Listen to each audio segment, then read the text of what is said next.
Welcome to the Fantasy Champions Fantasy Football Podcast. Here's your host, Morgan Colby and Rick Lemon.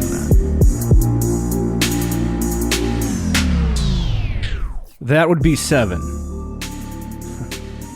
It would be 7. I'm shocked. I'm very shocked that the Chiefs, they didn't score a touchdown. That, I think, is the most shocking part for me. Because you know how I feel about the Bucs and in my heart. Yeah. But I didn't think the Chiefs wouldn't score a touchdown. That's ridiculous. It was absurd. Welcome to the Fantasy Champions Fantasy Football Podcast. My name is Morgan Colby. I got Rick Lemon with me as always. The Super Bowl was an interesting affair. Well, we can talk about it for just like a couple seconds. Okay.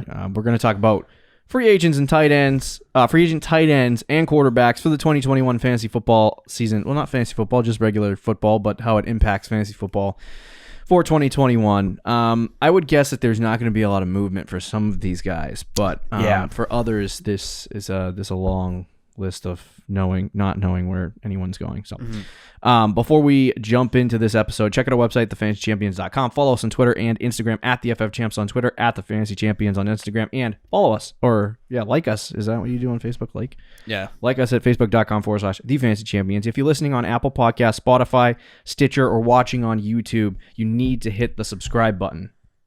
Like, so important. I will spend how many minutes are we into this episode? 2. I'll spend the next 4 minutes talking about subscribing. Yes. And the importance of it. Because that is the key. Just hit the subscribe button. It's really so easy, dude. If you're listening on a podcasting platform, leave a review, share this podcast with your friends. If you're watching on YouTube, click the bell for notifications, like, and comment any questions you have down below.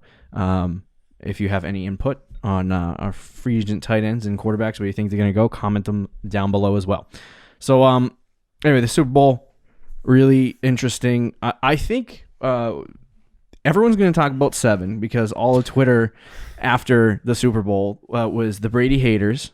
Yep. And then the middle of the pack, the Brady haters who just accepted it. We're like, you know what? It's over.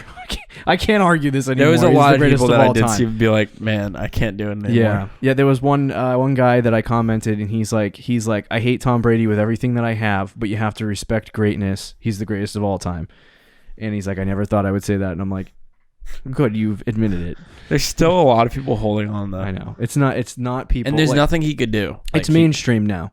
Like, there's no one on, like, I guess, mainstream sports media who are saying that Tom Brady is not the greatest of all time. See what Nick Wright said? Oh, here we go. No, he admitted that, like, he's like, now Brady's finally in the same category as LeBron James. But for Nick Wright, that's a big thing to say. It took LeBron losing like 7 finals, and Brady had to go to 10 chips and win 70% of them. LeBron literally, what is he in the finals? Like 30% win rate? I think he's 3-6. Okay, 50%. But like, give me a break, man. No, 3 wins, 6 losses. But yeah. Oh God, yeah. No, so that's like 30%. I was right. Yeah. Anyway, yeah. But so still, that's big for him. It's like mainstream now, I guess. Whatever your opinion is, I know a lot of people hate Brady. A lot of people don't dislike. But here's the thing, like, I grew up in Boston. So we're Patriots fans. I watched baseball. Baseball, one of my favorite sports growing up as a kid. I watched basketball, one of my favorite sports growing up as a kid. Football, obviously my favorite now. But I used to watch Kobe Bryant in the finals. I used to watch Derek Jeter in the World Series, and hate every second of them. And I respect them for their greatness and love them now. So let's back off Brady hate, because it's just at this point, if he just keeps winning them, nothing you can do about it. Yeah, like really. The Brady haters have gotten so deflated on this that they've just given up. I know. But I'm like, it was interesting. Now, Mahomes was lit up in that game. I know, but some of that plays he made was still ridiculous. One quick thing I'll say on Brady, though. Yeah. And everybody, like, the haters will be like, I say the hater. I hate saying the word haters because I feel like it's so corny. Yeah, it is really corny to say, like, haters. But people are like, fine, Brady's the most accomplished, but he's not the most talented. That's Aaron Rodgers or Patrick Mahomes. It's like, do you go in any other sport and do this? Like, that argument gets me so mad. Like, oh, the most talented basketball player was Greg Oden, but he tore both ACLs in his legs. So he was more talented than LeBron James than Dirk. Like, yeah, it's like what? Oh, okay. I mean, not to that level, obviously, because nobody's saying Greg Oden. But there's players that were like super talented in sports. I think just faded away because of injuries, or they just weren't in the right situation, or they just didn't perform in big moments. But nobody in any other conversations brings those guys up except football and Tom Brady. I think what the big thing is too is that it shows you that football, like fantasy football as well, it takes like in fantasy football, everyone says, "Oh, it's all luck." Fantasy football takes analysis, skill, there's strategy, and there's some luck involved. Football, there's some luck involved in football too, real life football, but it takes a mixture of talent and work ethic. Because some guys can work extremely hard and just not be that good. But like Brady has some talent, a little bit there, and then he also has an extremely psychopathic work ethic that gets him into the position. Like the reason why he can still throw the football pretty hard is not because of his physical arm strength, because he's sitting there in the gym doing, friggin' arm curls and shoulder shrugs or whatever. It's because he's literally working on his mechanics and working and taking care of himself, working on his mechanics every single day to get to that point where he can play till he's 45 years old. So I think when you look at, because some people also say the greatest of all time, you have to talk about longevity, like the conversation between Jordan and LeBron. LeBron has lasted so much longer than Jordan, and he's been so much better than Jordan for so much longer. True. Or he was better. He's in his prime longer than Jordan was. Yes. And so you look at that and you say, okay, but Brady playing till he's 43 years old, probably going to play till he's 45. No, that's absolutely ridiculous. It's ridiculous. Yeah. In football, in one of the most physically taxing sports that you can play, like it's absurd. So I think for Brady, like at this point, to look at him, and then like I think like everyone was talking about Baby Goat. And which is dumb. Mahomes kind of taking the torch. Like that was the common theme before the Super Bowl. He's gonna take the torch tonight. He's gonna take the torch from Brady. And Brady was like, no, let me just drop 31 on you, and then you can't score a single point. And I'll win the game. And which wasn't, and hold on to my torch for longer. Yeah. So and did you know about Patrick Mahomes 0-2 against Brady in the playoffs? That's true. We can hold that against him. So even though I would say the first one was.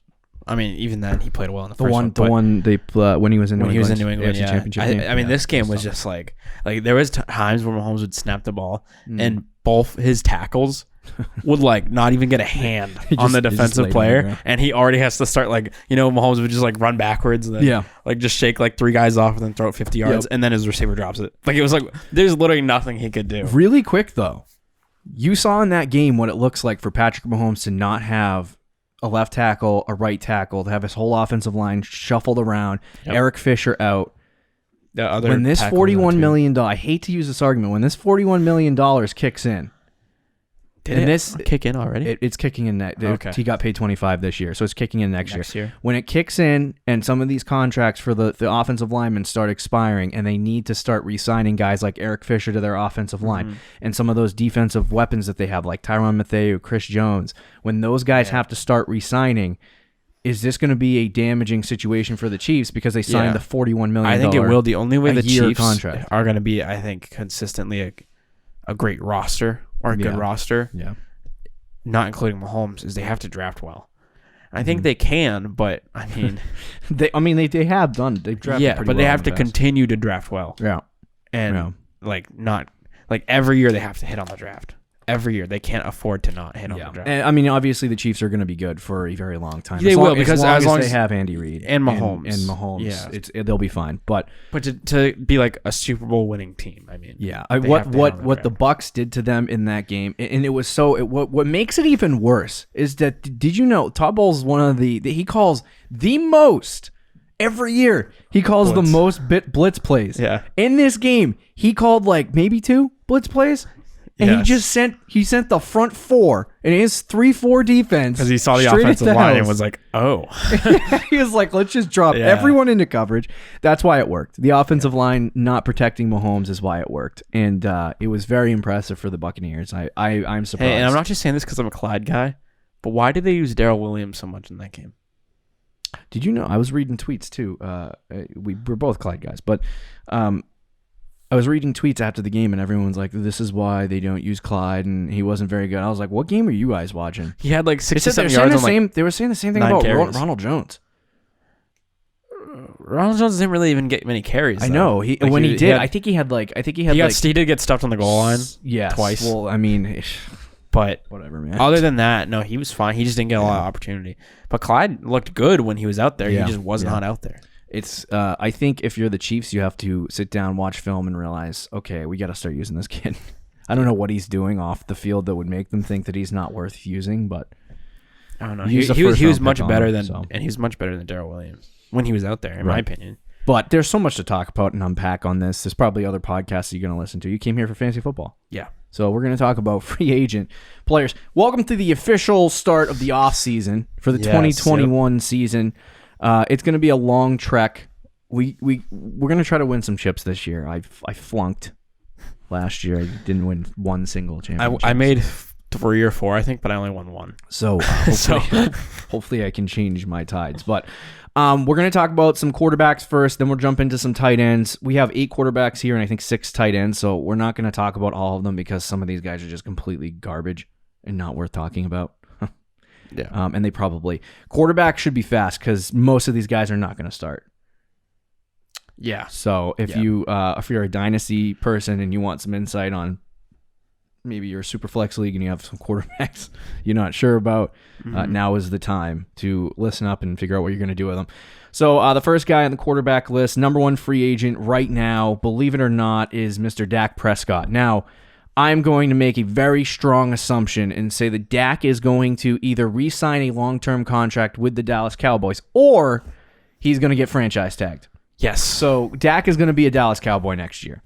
I'd be shocked if he's not. He might complain. Yeah. Especially if he gets franchise tagged. Okay, can I just say this? I think people like long-term contracts, but like if you were going to tell me that you were going to make me one of the highest paid players in the league by giving me the franchise tag, I would be like, okay. People get so mad. Yeah, well, if you're like, it depends though. Like for a quarterback, I agree with you. Yeah. But what if it's like a running back where you're only going to play like 7 years in the league, and you're taking away one of your big years? True. You know, I do understand what you're saying. Most of them are about money. And, yeah, it is what it is. Like, okay. Dak will be returning to the Dallas Cowboys. I would give it maybe a 1% chance it doesn't happen. Yeah, I haven't even really thought about him anywhere else. Yeah. I think he's going to Dallas. If that 1% chance happens, where do you think he goes? Oh boy. 49ers? Yeah, probably the 49ers. He's going to go somewhere where he can win and has weapons. Yeah. So or whoever just pays him the most, which could be anywhere. It's going to be Dallas. It would be. I think it's going to be Dallas too. I mean, there's so much movement with the quarterback position this year. Like you could also consider the Bears, and I think you could get A-Rod back with that. Yeah, that's a good one. So I mean, outside of that, like there's a lot of teams that need quarterbacks. I think Washington, they have some cap space. They do? Yeah. New England does too, but that would be too much of a blessing. So yeah, Bill doesn't want to. Bill doesn't want to do too much. Bill is not going to pay a quarterback $30 million a year, which is what Dak will probably get. But Dak will be a Dallas Cowboy. They're working out the details of the deal. They have been doing it pretty much all season. So I will see if that deal goes through or if they have to franchise tag him. But he's going to go to Dallas. Considering what we saw this past season in the first 5 games, he's going to be underrated. He is going to be underrated. He's going to be a guy that you can probably draft in the later rounds, and he's ridiculous. Like he's one of those guys that could end up as a top 3, maybe even the QB1 next year with the amount he throws the football. Yeah, I think Deshaun Watson might go to a new team. His hype will be high depending on what team it is, but if it's a good situation, his hype is going to be crazy high. Patrick Mahomes, obviously. Yeah. Josh Allen after the year he had. Kyler Lamar Murray. Jackson at the end had some really good games. There's still Lamar people. I think Dak could. Was that a dig at me? No. He was like, "There's still Lamar people." No. But you're right though, and those guys could cause Dak to slide down a little bit, and I would love Dak as like the 5th quarterback off the board. Yeah.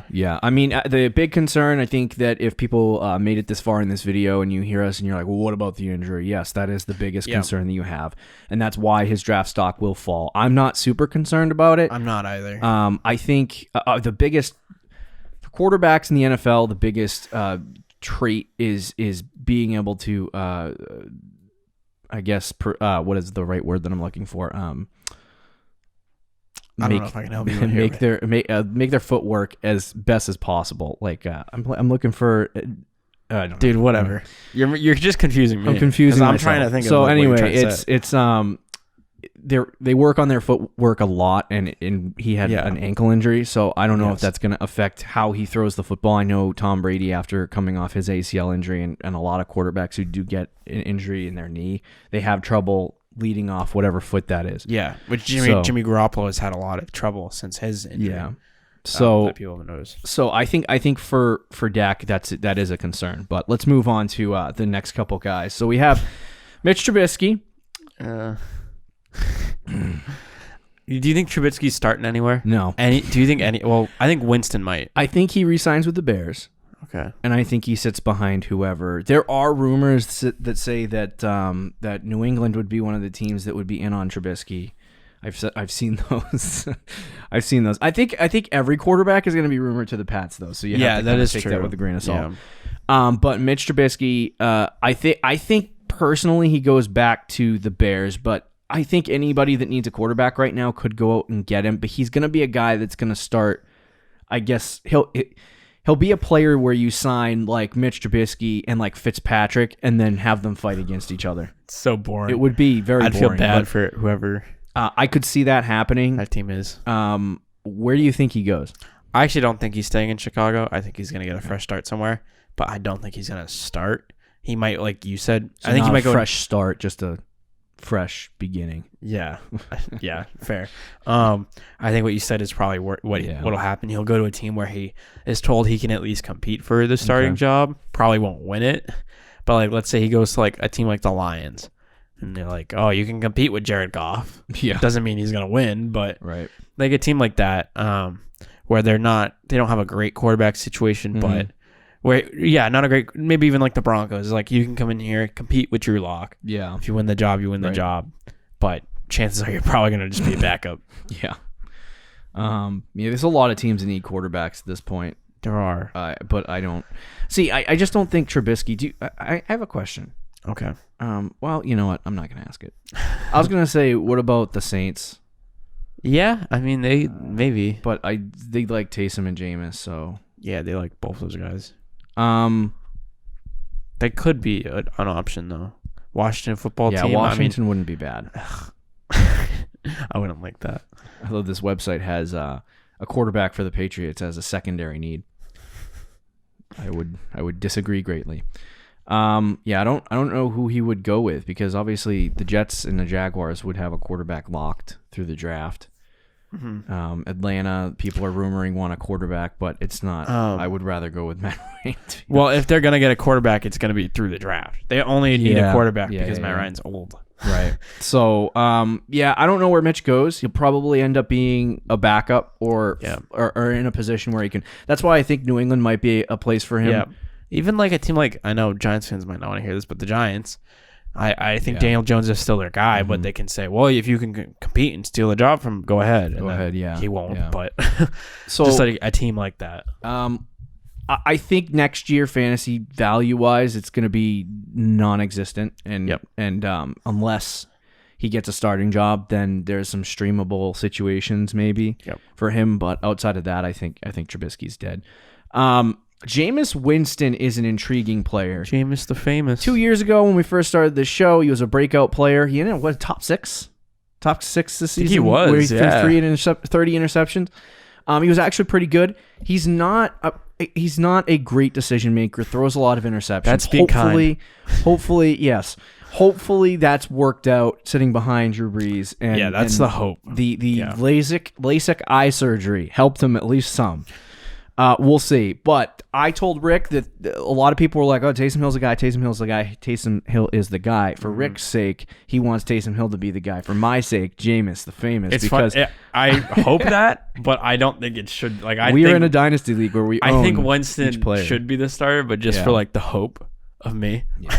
he's like, I wanted to be Taysom. I just took over orphan teams, and they both had Taysom Hill. So I was like, oh. Yeah, you're invested way too much into Taysom Hill. I saw somebody tweet, complete side note.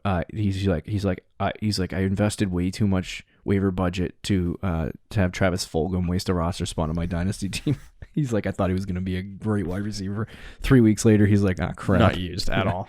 But anyway, so Jameis Famous is like the second quarterback on the board. And I obviously, from the talk coming out of New Orleans, I would say Jameis goes back to the New Orleans Saints. Yep. And from what it sounds like, they're going to start him. But it is February 9th, February 10th, if you're listening to this. I don't know. Maybe you come back to this episode, you're binge listening to us in the middle of the summer and you're like, wow, let's listen to some older shows. And you're like, you listen to this episode and you're like, okay, is Jameis going to start? And then when we say yes, and you're like, oh, wow, Taysom Hill's the starter. So I don't know who's going to start. I would say it's Jameis Winston. If you can get confirmation that Jameis Winston is going to start by draft season in August, then I think he might actually be a great late round snag. So what I'll say is I don't think Winston's going to want to re-sign if he's not the starter. Yeah, I would So agree. if he re-signs with the Saints, I'm pretty sure he's going to start. Okay. Which is so weird because it's like, why did Sean Payton play it? When Drew Brees missed time this season, he played Taysom Hill. He didn't start Jameis Winston. Yeah. And then why would you then re-sign Jameis Winston? Have it like it does? I don't understand. It doesn't make sense. But it whatever. Really doesn't. Yeah, if he doesn't stay with, I do think Winston has a better shot of being a starter this year than Trubisky. I think the year under Breeze, some teams may look at that and see that as a very good thing. Like you were saying, it might the turnovers. A lot of teams might feel like that helped his situation with that. Yeah. So we'll see. We'll see what happens with Winston. I think wherever he goes, I think it's actually he's going to have some fantasy value because of the way he plays. Right. So he's someone to keep your eye on. The next guy is Andy Dalton of the Dallas Cowboys. I do not think he's going to start anywhere, and I do not think he's going to be fantasy relevant anywhere. But quickly, Rick, who do you think is going to pick him up? Patriots. Good God, can we just? I'm just going to move on from that. I don't even want to add my input. Fitzmagic, I think, is going to land with Washington. Yep, that's a good one. And Alex Smith, is he a free agent as well? I think so. Okay, so if I think Fitzmagic might go to Washington, and then they're actually kind of a dark horse to draft a quarterback this year, I would think. Washington. Yeah. Yeah, they just have they're picked 19. Yeah, so I don't think there's gonna be unless they want Mac Jones. Yeah. Yeah, I mean, it wouldn't be bad for Mac Jones to sit behind Fitzmagic for a year or two, and then have it be the same situation. But Fitzmagic's not going back to Miami. He's out. Yep. After what they did to him, I would be out too. Yep. So I don't. He might, because Ryan Fitzpatrick always finds a way into the starting position. So I mean, fantasy value in terms of draft moving forward, I don't think he has any. But if you are in the regular season and he is starting, he is worthy. You know where I'd like Fitzmagic to go? For a streaming option. Yeah. The Chargers. Okay. I think he'd be a really good backup there because he can kind of fits the scheme. Yeah. But he's also exactly a vet for Herbert. I think can help Herbert hasn't had that. Yep. Well, I mean, yeah, kind of. Not really. There is Jacoby Brissett. I've talked about Jimmy G, New England. Jacoby Brissett, New England, run it back. Hey, I'll take both of them. Anyway, I don't really care about Jacoby Brissett. He's a backup. Tyrod Taylor also probably going to end up being a backup. I think neither one of these guys gets signed before the season starts. Cam Newton is going to get signed. I continually believe that the Cincinnati Bengals are going. New England or Cincinnati is going to sign. Why the Bengals? Oh, because Herbert. Joe Burrow is out most likely for all of the season, and they need a bridge quarterback for all of the season. That's what they said last year. Most likely all of the season. Oh my gosh, he's gonna miss 2 years essentially for an injury. Pretty much. He got injured like week 9 or 10, I believe. Yeah. I hope that's not the case. Follow it as this offseason goes along, but this isn't. And they said it was like a 14 to 16 month injury or something. If that's the case, the Bengals should probably sign like one of these like higher guys. I think on this list. Yeah, for a 1-year contract. Yeah, even Winston. But I think like they don't believe they can win now. So like you go after Cam Newton, you lose a bunch of games. You give Cam Newton a contract and a starting role because he needs one. Yeah, he wants one. So I think Cam Newton would go to Cincinnati. I'm kind of. I think that's fair. Maybe you could say like the Ravens, be Lamar's backup. Yeah. No, he well, sort of fit. Yeah, I don't know. I think Cam Newton's going to want to be a starter somewhere. Yeah. I just don't think he's going to. What do you think his chances are of coming back to the Pats? I would say 40%. That scares me, but I agree. So let's talk about the tight ends really fast. I think we're going to talk about 3, and I'll just throw this guy at the beginning. Rob Gronkowski staying in Tampa. asked after. Well, let's be honest. If Brady was like, he got to March and said, you know what, I'm going to just throw everything out in the air and go to another new team. Oh well, then yeah, he takes Gronk with him. So that's wherever Brady goes, Gronk goes. Said like 3 years ago. Yeah, he's not going to play with another quarterback. Does he just stop playing if Brady gets hurt next year? Well, no, I don't think about that. But would he be like, I'm not catching passes from anybody? I think if Brady decided to retire, Gronk will just retire with him. They're just kind of play together. Yeah, I would agree. We got some good tight ends here in only a couple of minutes. I'm gonna just try to spend 2 minutes on this. Hunter Henry is the number 1 option out there. I actually think that the Los Angeles Chargers will probably re-sign him with that offense and try to keep him there, but options in case he doesn't. I would love New England. Always. I've heard the Jaguars as a team to try to pair him with Trevor Lawrence. Okay. And then after that, I'm not really sure what teams. Yeah, I mean, it depends on the scheme. They say the Cardinals need a tight end. Sure, but it's scheme-wise, it doesn't really fit what they do. The Giants, they still got Ingram. Ingram, it's not. I don't see them as an option. So there's not a ton of teams out there. That's why I think he'll probably go back to LA. Yeah, LA. Unless a team like Houston maybe overpays for him. Yeah, but, that's only if they'll only they would do something like that to try to keep Deshaun in their standoff, which isn't going to happen. Jonnu, same situation. I believe he'll re-sign with Tennessee. Yep. He'll go back. And then Gerald Everett is probably, after Hunter Henry and Jonnu Smith resign, Everett will probably be the hottest commodity, and he actually could sign with New England. I see that as a he could be one of those guys that is sort of cheap at tight end, but could be starting tight end. He's been kind of mixed with Tyler Higbee. Mm-hmm. He wants an opportunity to get more reps, then he could go to a new team. But also staying in LA is not a bad situation now with Matt Stafford. Yeah, I mean, he could resign too. Tight ends are just they don't. I feel like they don't move ever. The toilet doesn't move with the tight end unless position. they're older guys like Jared Cook. Yeah, or Mo Alley Cox with Indianapolis. Wow, resign Mo Alley. Resign. Yeah. So I think you could see some of these guys move, but right now, I think the Chargers are going to want to keep weapons for Justin Herbert, Jonnu. They're going to want to keep weapons for Ryan Tannehill, and then Everett, like you said, they might want to keep him around for Matt Stafford. But I don't really think that he's a linchpin to their operation. No, he's not. But he might want to be a part of it, But there you have it. Free agent tight ends, wide receivers. We didn't really talk about the fantasy relevance of any of these tight ends, but it's all right. So if you have any questions about free agent landing spots of anyone else, please drop it down in the comments in this YouTube video. Where you think they'll go? Who? I was saying, or where you think they'll go. Oh, where you think they'll go? I was like, who? What are you talking about? Anyway, I'm done for the night, I guess. Follow us on Twitter and Instagram, and we'll talk to you on Thursday, Fantasy Champs. Later, guys. Thank you for listening to the Fantasy Champions Podcast. Make sure you subscribe on iTunes and YouTube, and follow us on Twitter @TheFFChamps.